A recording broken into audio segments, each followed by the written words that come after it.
Hello, I'm back again. Just to show you how I got my seachem 75 tidal set up. What I've done here, and actually what I've done here, and I just want to kind of elaborate really quick because I don't want a lot of my bacteria to die. But what I've done here is I've got a 1-inch, the original seachem tidal sponge that's at the bottom, which is quartz, an Clear 2-inch pad, which is the next one up, and then a 30 ppi sponge right on top of that, and I've got six pot scrubbies on top. Hopefully this works well. Look like it's a little bit overstuffed, but if you cut this and if you're missing some pieces, let's say you didn't cut it right, just take you some sponges and cut it and fill in so you don't get too much bypass. I mean, there's always going to be a little bypass, especially in these power filters, but you want to just try to get as less bypass as possible. And just a real quick hack as well. Let's say you have this filter, and it's been a long time since I've even messed with this filter, but like in my case, I have a lot of floating plants in my tank, like a lot of giant duckweed, and I wanted to get some of that stuff out of my filter. And so what I did was just take this is actually a New Life Spectrum cup, but you get you a small cup, and you can just simply dump your cup in there and get some of that stuff out of there and then dump it out and do it like that. Just to show you real quick though, before I get to going, this is what was in there. And like I said in my last video, this stuff works good, you know, as far as processing ammonia to nitrite and then nitrite into nitrate. It does that. It does good with it. I had marine pure balls in there. I've had a bag of pond matrix in there.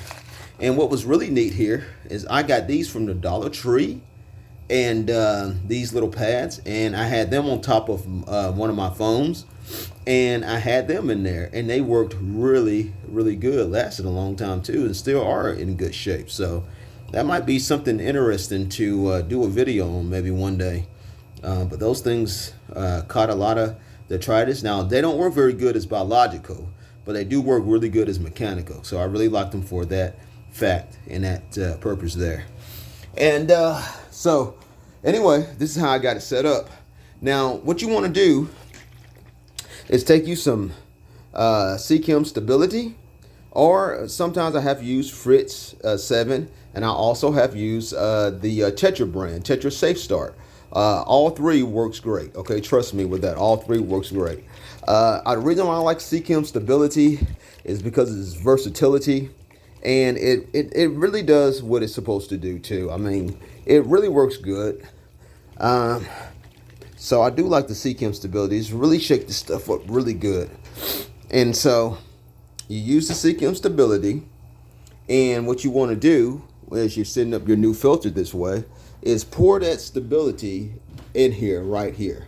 Because what this is going to do, the seachem tidal, is going to pump up through there, and it's going to pump up through your basket here, cultivating that with some live bacteria.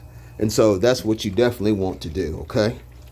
And remember, all this is mechanical. This serves as mechanical and biological. So all this is just fine with biological. All of this is. And it serves as mechanical. So that's what you want. So anyway, that's what I got, and that's what I'm just trying to show you now. Love the seachem power filter. I think it's the best power filter on the market. I think most people would agree with that. I've used many different power filters, but just the seachem power filter just seems to be the best. The only complaint, I know this isn't about the filter, but the only complaint that I've got about the filter is, as you can see here, that skimmer they have on top. If they would have just figured out some kind of way to close that right there, that would be good. But I want to tell you something about a hack that could probably work, because some people keep shrimp and little bitty tiny fish, and they can get sucked up in there and perhaps, you know, get killed and die. But just a quick hack on that: you can take you cut you some sponge, some you know, maybe an inch, maybe a half an inch even, maybe a half an inch sponge.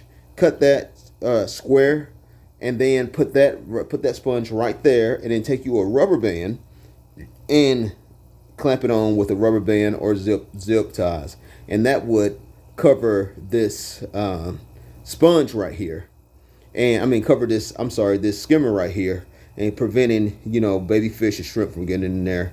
And matter of fact, I might end up actually doing that here soon, because it does suck up a lot of my floating plants, and a lot of my snails do get in through there as well. But other than that, though, it's a wonderful filter, and I would definitely choose this filter if I just had just a regular fish tank like what I got here. But I would probably not choose this filter if I had a lot of baby fish and little bitty tiny shrimp, just for the fact that they can get caught up in the skimmer and get killed. And so we're all trying to protect our fish, right? So anyway, I'm going to get this all together. Cannot do it with one hand, camera, and then trying to show you what this is all about. So I'm going to have to stop this video and show you exactly what's going on with it. Happy fishing, and there's some more hacks for you. Talk to you later. Bye.